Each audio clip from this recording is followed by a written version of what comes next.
Jeremy, imbitahan nyo mga followers sa Sports Corner PH. 41,000 to witness, to watch, to discover yung ating mga premier cyclists, bata matanda, na maaasahan natin dito sa Go for Gold Criterium Series. Imbitahan nyo mga fans ng Sports Corner and of course, ang Go for Gold. We'd like to invite lahat ng mga fans ng Sports Corner to support our Go for Gold race series. If kaya nyong kumarera, please race. If hindi, please watch. Ang venue natin ay nasa New Sacobia Bridge on March 3 starting 9 a.m.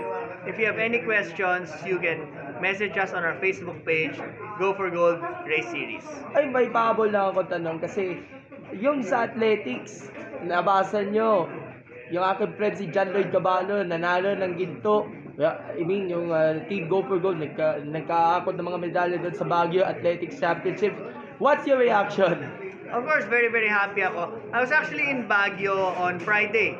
So, nakita kami nila Lloyd before their event and then nag-dinner kami. So, I'm very happy to support them.